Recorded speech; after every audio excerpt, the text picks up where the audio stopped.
എൻ്റെ പേര് സൗബാൻ. എനിക്ക് ചോദിക്കാനുള്ള ചോദ്യം, നബിദിന ആഘോഷം വിദഅത്താണെന്ന് തെളിയിക്കാൻ വേണ്ടി ഫൈസൽ മൗലവി പല വേദികളായി ഉദ്ധരിക്കുന്ന ഈ ഉദ്ധരണിയുണ്ട്. ഈ കഴിഞ്ഞ ചെറുവാടി മുഖാമുഖത്തിൽ പോലും അദ്ദേഹം ഉദ്ധരിച്ചിട്ടുണ്ട്. ഇമാം മാലിക് റഹിമഹുല്ലാഹ് പറയുന്നു എന്ന് പറയപ്പെടുന്ന ഈ ഉദ്ധരണിയാണ് അദ്ദേഹം ഇവിടെ ഉദ്ധരിക്കുന്നത്. മൻ ഇബ്തദഅ ഫിൽ ഇസ്ലാമി ബിദഅത്തൻ യറാഹാ ഹസന ഫഖദ് സഅമ അന്ന മുഹമ്മദൻ സല്ലല്ലാഹു അലൈഹി വസല്ലം ഖാന റിസാല.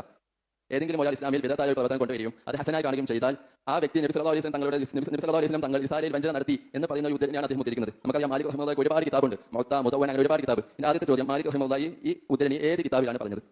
തങ്ങളുടെ ചോദ്യം വ്യക്തമാണല്ലോ.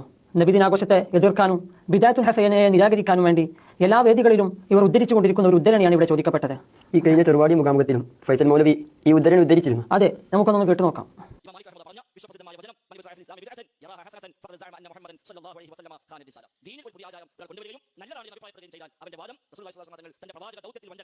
ഇനി ഈ മുഖാമുഖത്തിൽ സൗബാൻ തങ്ങളുടെ ചോദ്യത്തിന് ഇവർ നൽകിയ മറുപടി നമുക്കൊന്ന് കേട്ടു നോക്കാം.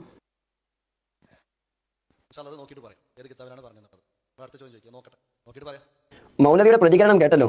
ഒരു അപൂർവമായ ഉദ്ധരണിയെക്കുറിച്ചല്ല ഈ ചോദിച്ചത്. മൗലവിമാർ വേദികളാകുന്ന വേദിയിലെല്ലാം ഉദ്ധരിക്കുന്ന ഒരു ഉദ്ധരണിയാണ്.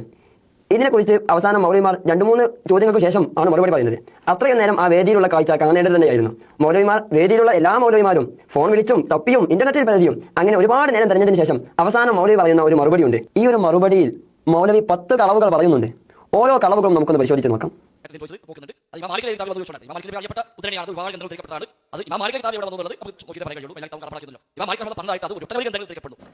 മൗലവി മറുപടിയായി പറഞ്ഞത് ഒട്ടനവധി ഗ്രന്ഥങ്ങളിൽ ഈ ഉദ്ധരണി ഉദ്ധരിച്ചിട്ടുണ്ട് എന്നാണ്. എന്നാൽ ഇത് തീർത്തും കളവാണ്, പച്ച നുണയാണ് മൗലവിയുടെ പറഞ്ഞത്. കാരണം ഇമാം ഷാത്തിബി അല്ലാത്ത പ്രസിദ്ധരായ ഒരു പണ്ഡിതന്മാരും അവരുടെ ഗ്രന്ഥങ്ങളിൽ ഇത് ഉദ്ധരിക്കുന്നില്ല എന്നതാണ് യാഥാർത്ഥ്യം. ഇനി നമുക്ക് മൗലവിയുടെ രണ്ടാമത്തെ കളവെന്ന് കേട്ടു നോക്കാം.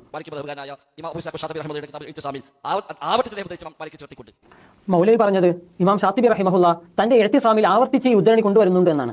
എന്നാൽ മൗലവി പറഞ്ഞത് പ്രകാരം മൻ ഇബ്തദഅ ഫിൽ ഇസ്ലാമി ബിദഅത്തൻ യറാഹാ ഹസനതൻ ഫഖദ് സഅമ അന്ന മുഹമ്മദൻ സല്ലല്ലാഹു അലൈഹി വസല്ലം ഖാന റിസാല എന്ന ഉദ്ധരണി അൽ ഇഅ്തിസാം എന്ന ഗ്രന്ഥത്തിൽ ഇമാം ഷാത്തിബി ആകെ ഒരു തവണയെ കൊണ്ടുവരുന്നുള്ളൂ. അതുകൊണ്ട് തന്നെ മൗലവി പറഞ്ഞത് പച്ച കളവാണ്.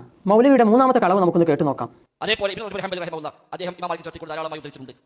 മൗലവി പറഞ്ഞത് ഹാഫിദ് ഇബ്നു റജബുൽ ഹംബലിയുടെ ഒരുപാട് ഗ്രന്ഥങ്ങളിലുണ്ടെന്നാണ്. ഈ ഉദ്ധരണി ഹാഫിദ് ഇബ്നു റജബുൽ ഹംബലി തങ്ങളുടെ ഒരുപാട് ഗ്രന്ഥങ്ങൾ ഞങ്ങൾ പരിശോധിച്ചപ്പോഴും ഒരു ഗ്രന്ഥങ്ങളിൽ ഞങ്ങൾക്ക് കാണാൻ സാധിച്ചിട്ടില്ല. അത് മൗലവിയുടെ പച്ചയായ കളവാണെന്ന് നാം മനസ്സിലാക്കണം. ഇനി നമുക്ക് മൗലവിയുടെ 4-5 കളവുകൾ ഒരുമിച്ചൊന്ന് കേട്ടു നോക്കാം. തഫ്സീറുകളിൽ ഇമാം ഖുർത്തുബി, ഇമാം ഇബ്നു കസീർ അടക്കമുള്ള മുഫസ്സിറുകൾ തഫ്സീറുകളിൽ ഈ അയ്യോ അക്ബർക്കും ദീനക്കും ആയത്ത് വ്യാഖ്യാനിക്കുമ്പോൾ അവിടെ ഉദ്ധരിച്ചിട്ടുണ്ട്. മൗലവി ഇതിൽ 4-ാമതായി പറഞ്ഞ കളവ് ഇമാം ഖുർത്തുബി റഹിമഹുല്ലാഹ് അവിടുത്തെ തഫ്സീറിൽ അൽയൗമ അക്മൽതു ലക്കും ദീനക്കും എന്ന ആയത്തിന്റെ വിശദീകരണത്തിൽ അവിടുന്ന് ഈ ഉദ്ധരണി ഉദ്ധരിക്കുന്നുണ്ടെന്നാണ്.